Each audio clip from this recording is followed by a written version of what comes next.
রাম ও নারায়ণ রাম। এই পৃথিবীর কিছু মানুষ বড় বড় প্রাসাদে, আবার কিছু মানুষ কুঁড়ে ঘরে বাস করে। পৃথিবীতে যদি ব্যক্তিগত মালিকানা না থাকে তবে এমন ঘটনা ঘটত না। মহাকাশে তারা, গ্রহ, নক্ষত্রের মধ্যে উঁচু নিচু, ছোট বড় এই ধরনের বৈষম্য নেই। মহাকাশে অসংখ্য তারা, গ্রহ, নক্ষত্র আছে। পৃথিবীর কোনো মানুষই বলতে পারে না যে মহাকাশে কত তারা, গ্রহ, নক্ষত্র আছে। মানুষের মনে কেন এই ভাবনা আসে না যে আমি কে, কোথা থেকে এসেছি, মৃত্যুর পরে কোথায় যাব? মহাকাশ আগে থেকেই জানে যে পৃথিবীতে বসবাসকারী মানুষেরা কেমন, কতজন ভালো, কতজন খারাপ, কতজন বিবেকের কথা শুনে কাজ করেন আর কতজন চিন্তা ভাবনা না করেই কাজ করেন, সবই জানে। কোনো কাজ করার আগে একজন ব্যক্তি ভাবেন যে কাজটি তার পক্ষে ভালো কিনা খারাপ। প্রকৃতিও চিন্তা ভাবনা করতে সহায়তা করে, তবে প্রকৃতি এবং চিন্তা ভাবনার মধ্যে বিবেক রয়েছে। সে মানুষকে বলে কি করা উচিত আর কি করা উচিত নয়, তার পক্ষে কোনটা ভালো আর কোনটা খারাপ। তবুও একজন ব্যক্তি তার বিবেকের কথা শোনেন না। প্রতিটি ব্যক্তি ইচ্ছাকৃতভাবে ভুল করেন। তিনি নিজের দ্বারা করা প্রতিটি ভুলের জন্য নিজেই দায়বদ্ধ। পৃথিবীতে এমন কেউ নেই যে ভুল করেননি। আগেকার দিনে উনুনে খাবার তৈরি করা হতো। আমি একটি গ্রামে একজনের বাড়িতে গিয়েছিলাম। সেখানে একজন মহিলা উনুনে রান্না করছিলেন। হঠাৎ তার শিশুটি দৌড়ে আসে উনুনের কাছে এবং নিজেই থেমে যায়।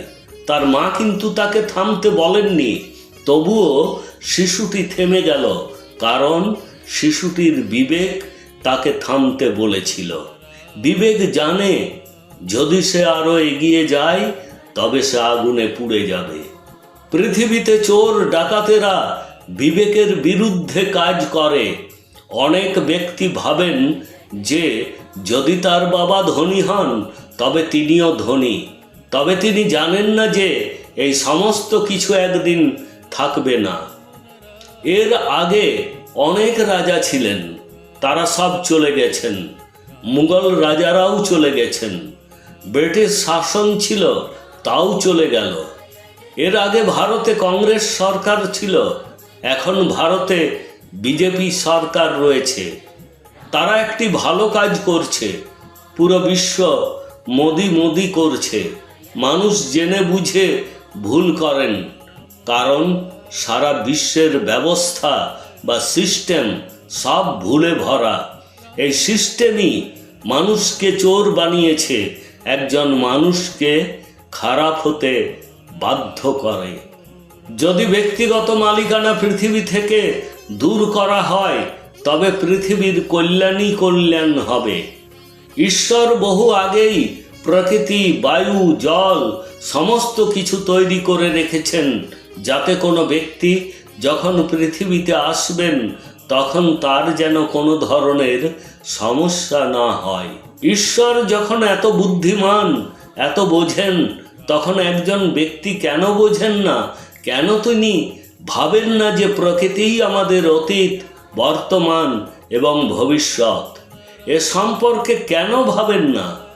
যদি কোনো ব্যক্তি প্রকৃতিকে পিতামাতা, গুরু হিসাবে বিবেচনা করেন তবে মানুষের ম্যানমেড অর্থাৎ মনুষ্য সৃষ্ট কোনো কিছুর প্রয়োজন হবে না।